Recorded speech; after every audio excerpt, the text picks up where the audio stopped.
이 말씀은 야게의 아들 아굴의 잠언이니 그가 이디엘 곧 이디엘과 우갈에게 이른 것이니라.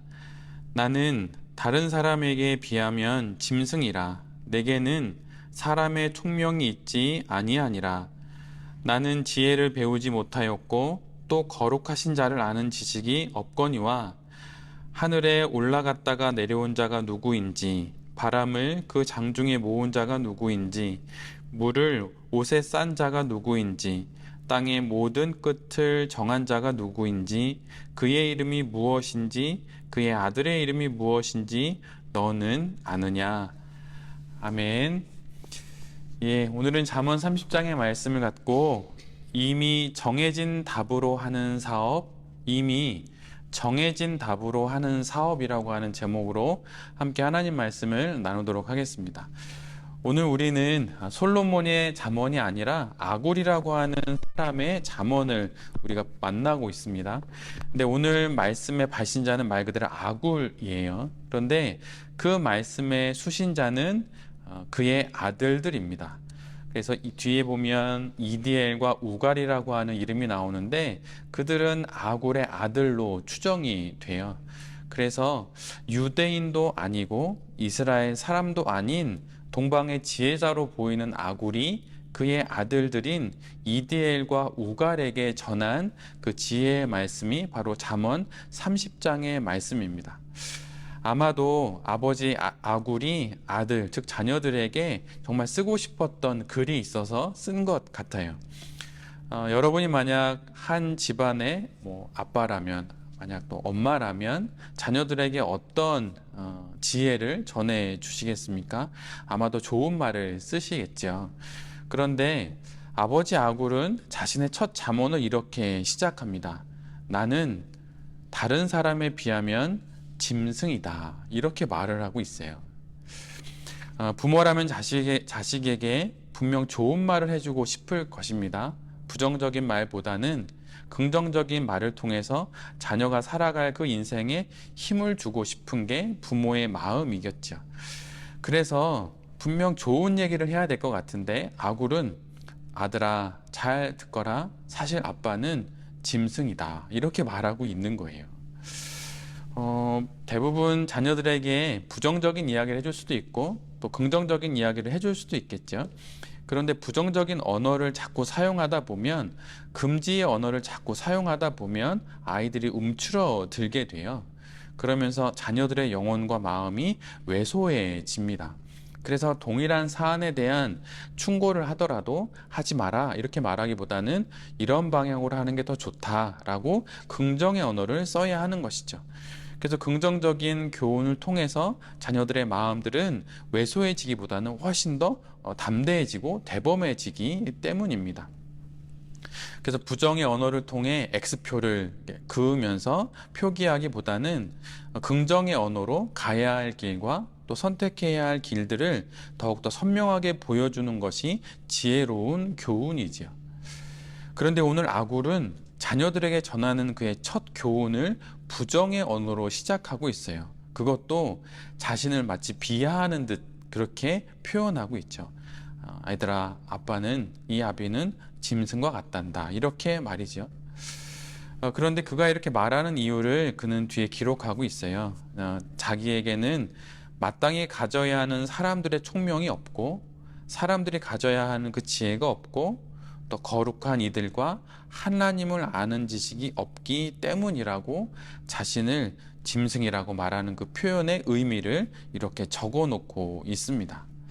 그는 마땅히 알아야 할 하나님을 아는 지식이 없기에 이 아비는 이렇게 짐승처럼 살았던 것 같다라고 말하고 있는 거예요. 그렇게 이야기를 한 이후에 아굴은 다음과 같은 이야기로 또 자신의 지혜를 이어갑니다. 뒤 이어지는 아굴의 이야기는 질문을 통해서 자신의 무지를 더욱 명확히 드러내고 있어요. 아빠는 정말 모른다. 정말 모르는 사람이다.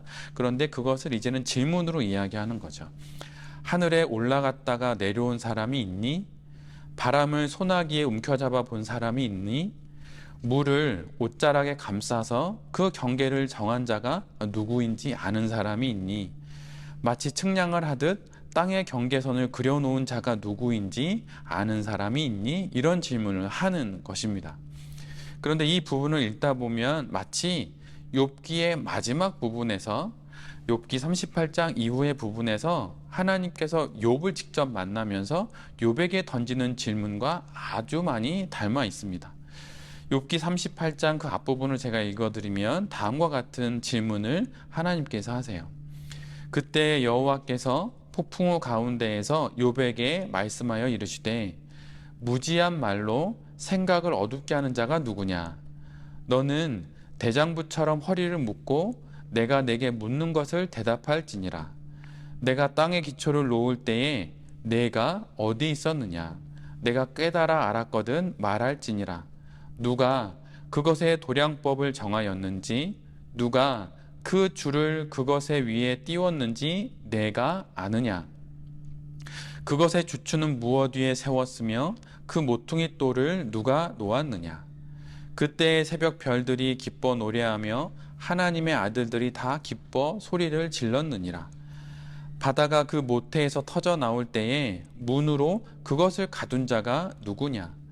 그때에 내가 구름으로 그 옷을 만들고 흑암으로 그 강보를 만들고 한계를 정하여 문빗장을 지르고 이르기를 내가 여기까지 오고 더 넘어가지 못하리니 내 높은 파도가 여기서 그칠지니라 하였노라.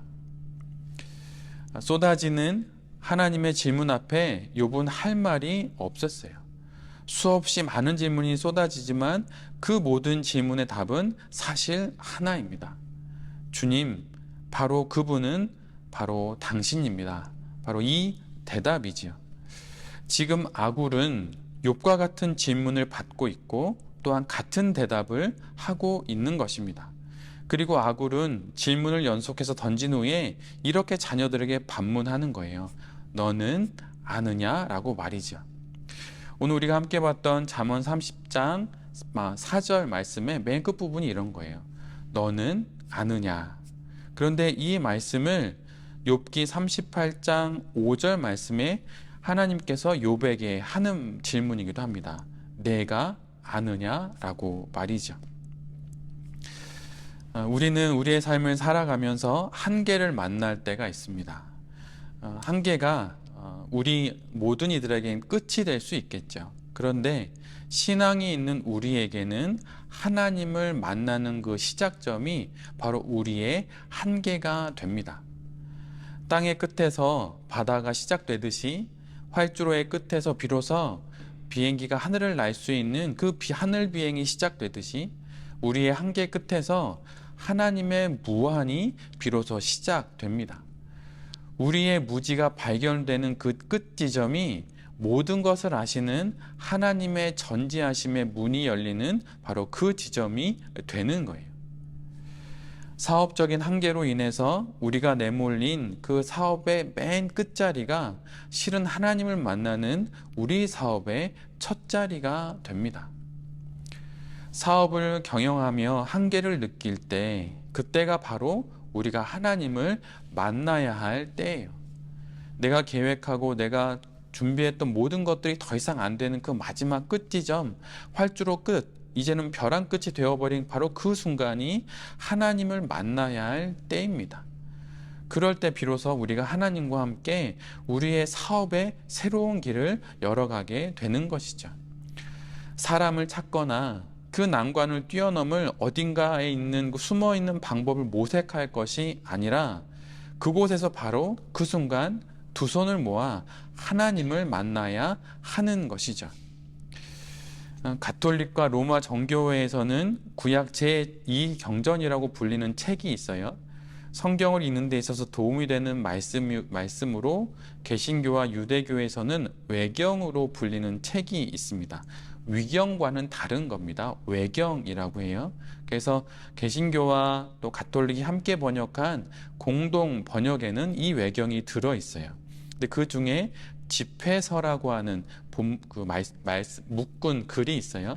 함께 읽기에 좋은 집회로 모였을 때 읽기에 좋은 책이다, 그런 의미입니다.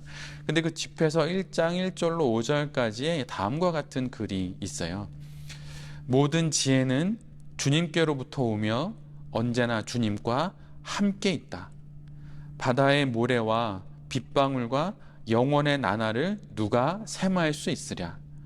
하늘의 높이와 땅의 넓이와 땅속의 깊이를 누가 잴 수 있으랴. 지혜는 저 모든 것들보다 먼저 창조되었으며 현명한 이해 역시 태초로부터 있다. 지혜의 근원은 하늘에 계신 하나님의 말씀이며 지혜의 길은 영원한 법칙이다. 오늘 본문과 많이 유사하지요. 그리고 오늘 본문과 동일하게 여러 질문을 하게 됩니다. 그리고 그 질문들의 답을 어디서 찾을 수 있는지를 기록해 놓고 있어요. 지혜의 근원은 하늘에 계신 하나님의 말씀이다. 사실 우리의 삶에서 우리는 다양한 문제들을 만나고 또 여러 사건과 사연들을 만납니다. 그러나 다양한 문제처럼 보이고 또한 다양한 질문, 새로운 질문처럼 보이지만 실은 그 모든 질문에 대한 답은 이미 정해져 있어요. 그리고 우리는 이렇게 이미 정해진 답으로 사업을 해 나가는 것입니다. 한계를 마주치게 될 때마다 또 불안한 사업의 미래가 열리는 것 같을 때마다 가장 먼저 이미 정해진 답, 바로 하나님으로 그 문제들을 해결해 나가시는 베레베 모든 대표님들이 되시기를 간절히 빕니다. 다시 한 주간 이제 사업을 시작합니다. 우리 각자의 사업적 환경은 다르고 또 우리가 맞이하는 사업적 한계들은 다 다르지만 그 한계 앞에서 우리가 가장 먼저 찾아야 할 분은 다름 아닌 하나님입니다. 혹 사업을 하며 사업을 위해 기도하는 시간이 줄어든 것은 아닌지 살펴봤으면 좋겠어요. 사업을 잘 풀어가기 위해 나에게 지금 다가온 이 사람과의 관계의 문제나 아니면 어떤 일의 문제를 풀어가기 위해 어떻게 그에게 말할지, 어떻게 이 문제를 풀어갈지 그렇게 생각하기 이전에 사업을 위해 기도하는 그 시간들을 먼저 많이 가지시는 베레베 대표님들이 되시기를 빕니다. 사업을 신앙으로 한다는 것은 사업을 기도하며 한다는 거예요. 아주 특별한 거 아닙니다. 그 사업을 하나님을 위해서 한다는 것은 하나님의 말씀으로 한다는 거예요. 그런데 하나님 말씀을 보는 시간이 없고 기도하는 시간이 없다면 그건 어쩌면 하나님을 위해서 하는 사업이 아닐지도 몰라요. 사업을 하면서 정작 내 영혼의 사업인 신앙은 잘 되고 있는지를 살피지 않고 사업을 하는 것은 아닌지 모두 잘 뒤돌아보는 그런 한 주간이 되었으면 좋겠습니다.